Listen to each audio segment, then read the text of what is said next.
Welcome to Echoes of Ihsan, where we take a deep dive into the source material that you provide. And today we're going to be looking at some excerpts from Sahih Bukhari, specifically Book 71.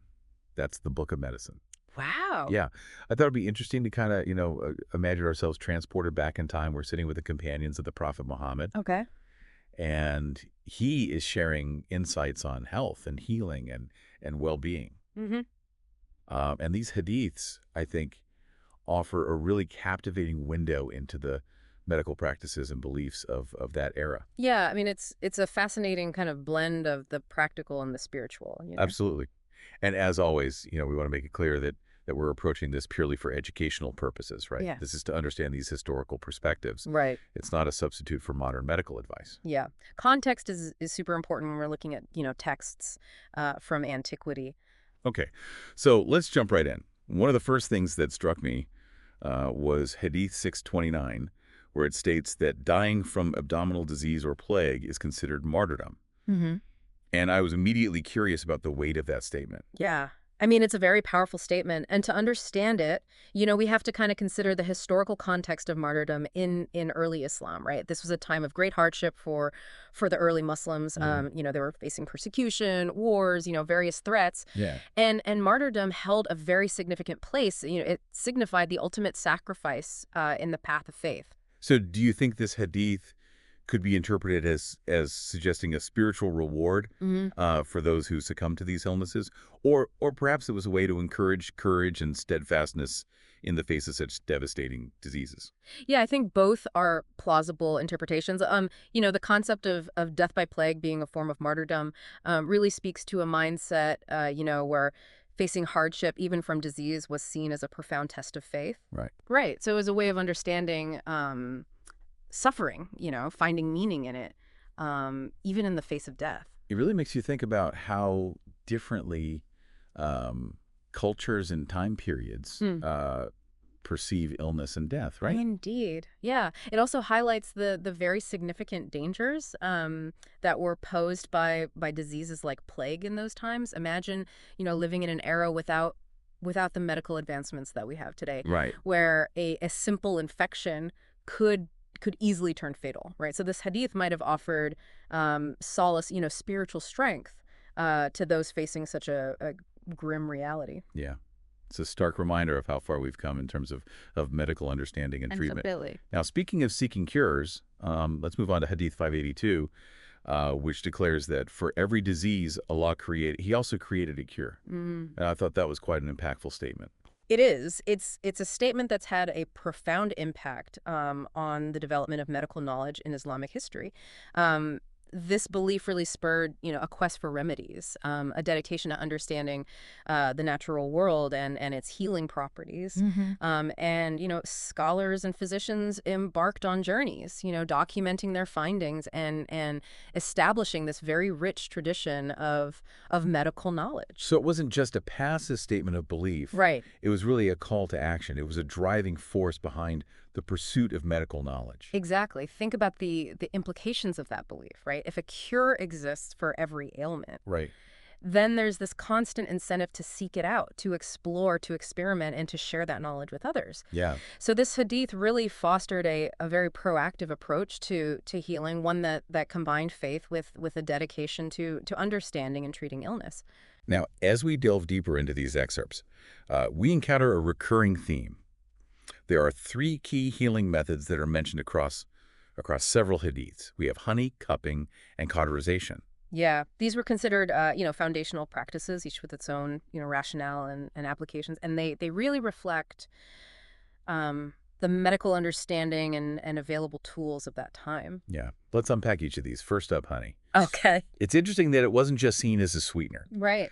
Hadith 586 even tells us that the Prophet himself enjoyed it. He did. And, honey was highly valued for its nutritional and medicinal properties. Yeah. And we see in Hadith 588 that it was specifically mentioned for stomach troubles, abdominal ailments. Right. And this really aligns with what we know today about honey's antibacterial properties and its soothing effect on the digestive system. It's amazing how some traditional remedies like the use of honey have stood the test of time. and are still recognized for their benefits today. Absolutely. It speaks to the enduring wisdom, found in some of these ancient practices, right? Honey's effectiveness is now, backed by scientific research, Wow. validating its traditional use. Okay.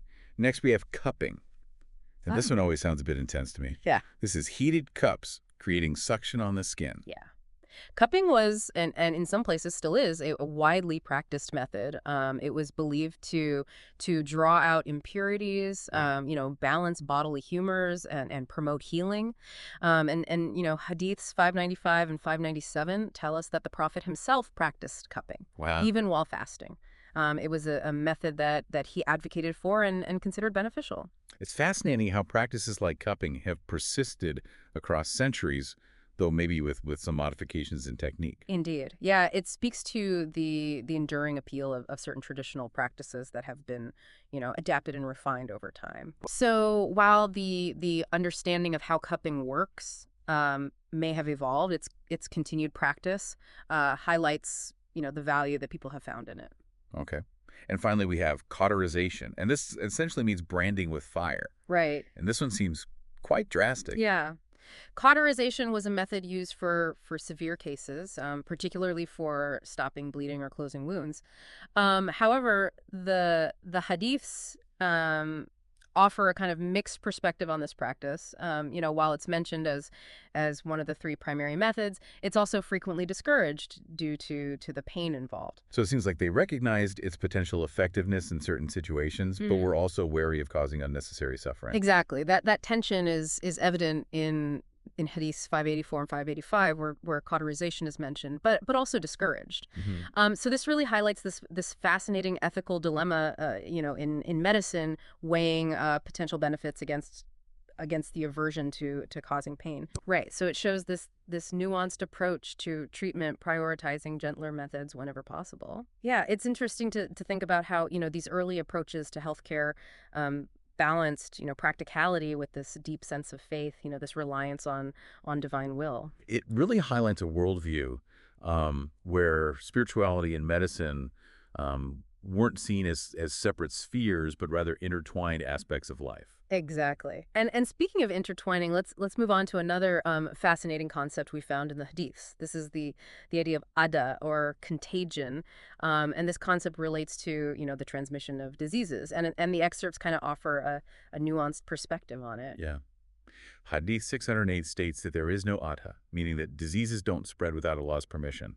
And I was intrigued by how this aligns with the advice given on dealing with plagues.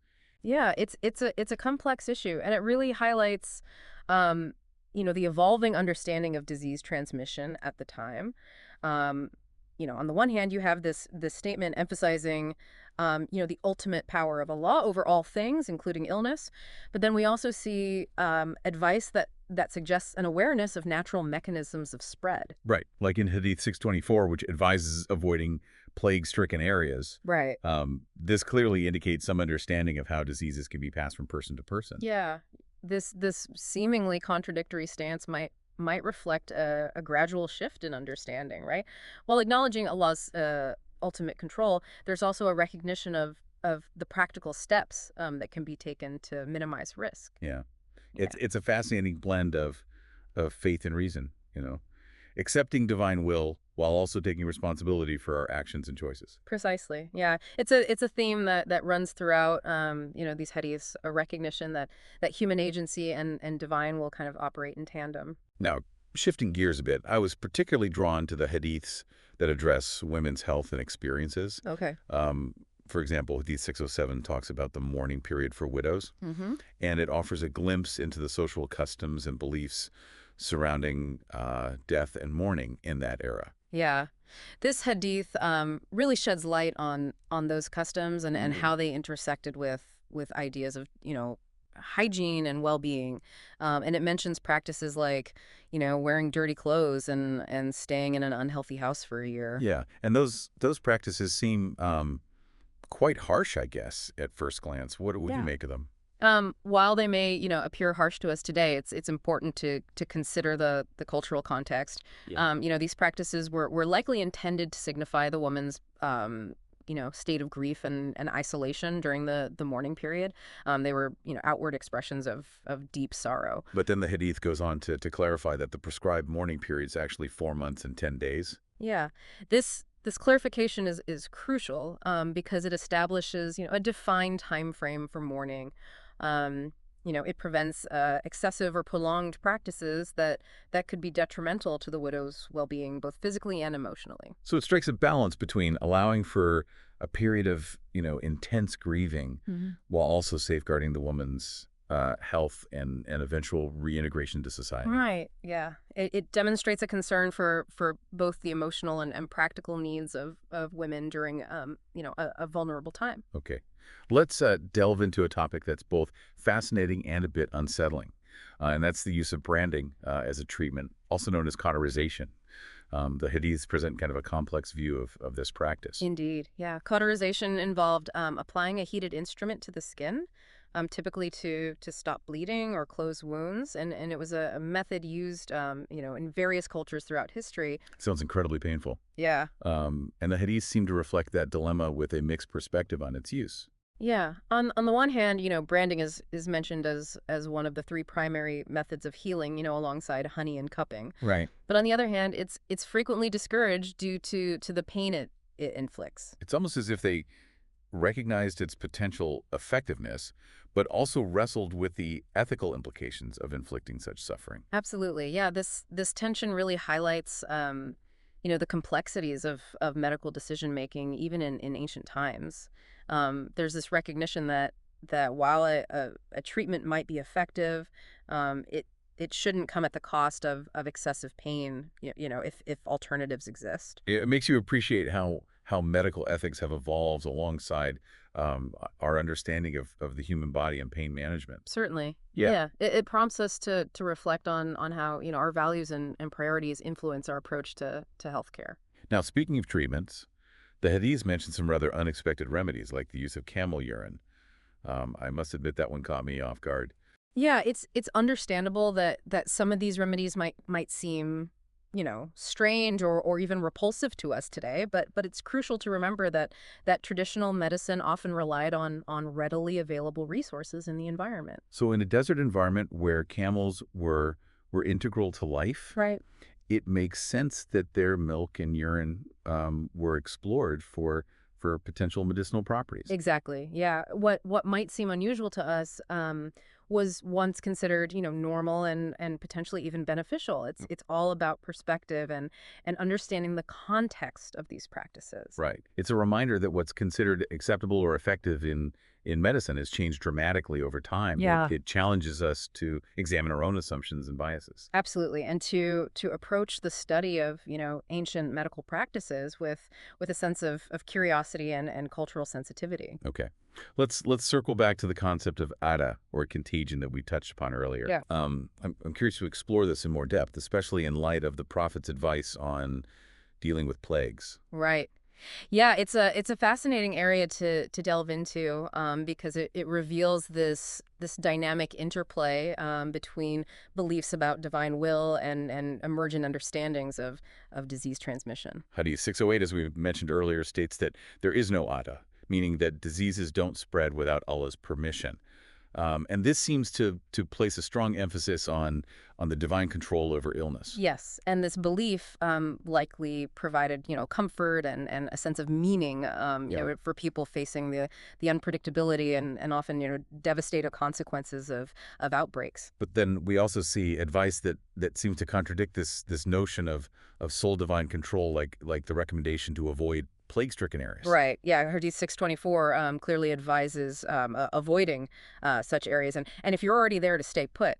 So this suggests, an awareness that proximity to the sick increases the risk of falling ill. Right. It's like a recognition of the natural patterns of disease transmission, even while acknowledging Allah's ultimate power. Exactly. Yeah. It's a nuanced understanding that seeks to reconcile faith with observation and practical action. So it's not a case of either believing in the divine will or natural causes, but rather a recognition that both play a role. Precisely. Yeah, it's a holistic approach that integrates both spiritual and practical dimensions.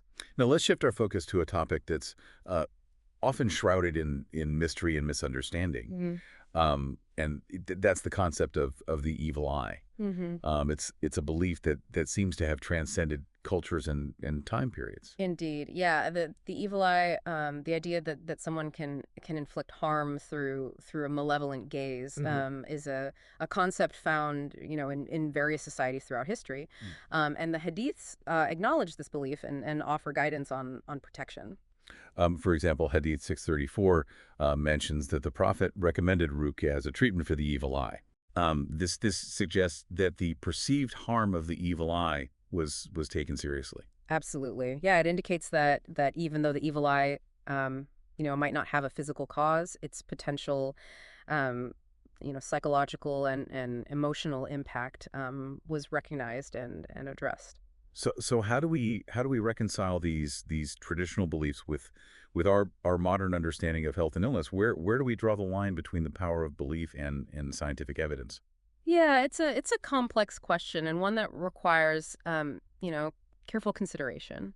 While we may not subscribe to the same beliefs as those in the past, it's crucial to approach these topics with respect and understanding. So rather than dismissing these beliefs outright, we should seek to understand their cultural and historical context. Exactly, and also recognize that beliefs, even those not scientifically proven, can have a profound impact on people's experiences and well-being.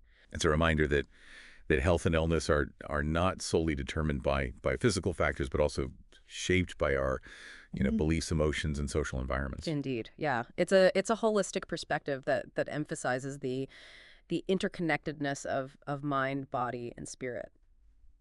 Now, as we wrap up this part of our deep dive, I'm struck by the recurring theme of balance that we've encountered throughout these hadiths. It's like they're advocating a holistic approach to health, one that integrates the physical, spiritual, and emotional aspects of our being. Yeah, that's a perceptive observation. The hadiths don't present a purely physical or purely spiritual approach to healthcare. They emphasize seeking treatment for ailments while also recognizing the role of faith, prayer, and spiritual practices. Right. They also address the influence of beliefs, both positive and negative on our overall well-being. It's about finding that equilibrium between taking practical steps to address illness and acknowledging the influence of beliefs and emotions on our well-being. Right, and recognizing that true health encompasses more than just the absence of disease. It's about cultivating a state of wholeness that integrates mind, body, and spirit. Yeah, it's amazing how these hadiths, while rooted in a specific time and place, offer insights that still resonate with us today. It's like we're peering through a window into the past, gaining a deeper appreciation for the human experience across different cultures and eras. Absolutely. It's a reminder that despite the vast differences in our modern world, many of the core concerns and questions about health and healing and well-being remain remarkably consistent, throughout history. Okay. As we delve into this final part of our exploration, I'm curious to discuss the hadiths that deal with dreams. Yeah.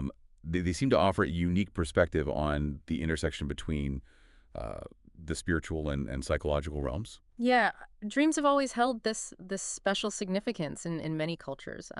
They're often seen as a window into the subconscious mind, a source of inspiration, Yeah. or even a means of communication with the divine. And the Hadiths approach dreams in a similar vein, distinguishing between those that are positive and those that are negative. For instance, Hadith 643 states that good dreams come from Allah, Right. while bad dreams come from Satan. What are your thoughts on this distinction? Yeah, I think it reflects a worldview where the spiritual and the psychological are very deeply intertwined.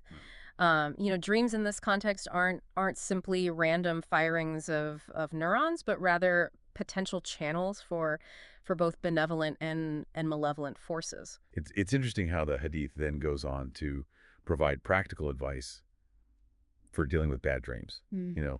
Blowing 3 times on your left side and seeking refuge with all. It's like a spiritual remedy for psychological distress. Exactly. Yeah. It highlights the importance of seeking spiritual protection and guidance when faced with troubling thoughts or experiences, even those that might originate from within our own minds. It's a reminder that we're not alone in our struggles, Mm. and there's always a higher power we can turn to for support and comfort. Hmm.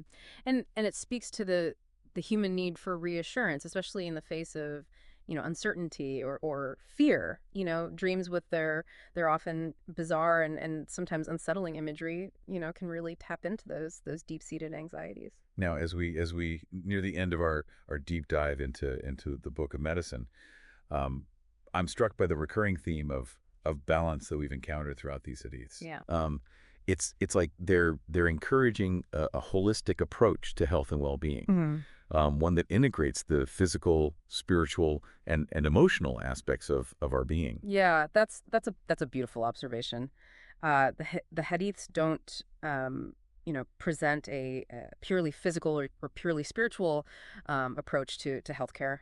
They emphasize the importance of seeking treatment for ailments while also recognizing the power of faith, prayer, and spiritual practices in the healing process. And they also address the influence of beliefs, both positive and negative on our overall well-being. Yeah, it's like they're saying the true health encompasses more than just the absence of disease. Right. It's about cultivating a state of wholeness, a harmony between our physical, mental, and spiritual selves. Precisely. And that's a message that resonates so deeply, even centuries later.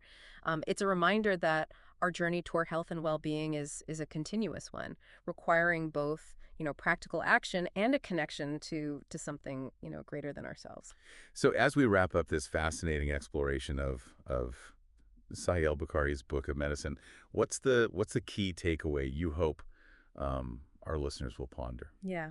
I hope they'll come away with a deeper appreciation for the richness and complexity of Islamic medical traditions, and I hope they'll be inspired to reflect on their own beliefs, about health and healing, recognizing the intricate interplay between the physical, the spiritual, and the emotional dimensions of well-being. Beautifully said. And to our listeners, thank you for joining us on this journey through time and wisdom. We encourage you to continue exploring these fascinating topics and discovering the timeless insights they offer. Remember, there's always more to learn, more to uncover, and more to appreciate about the human quest for health and wholeness.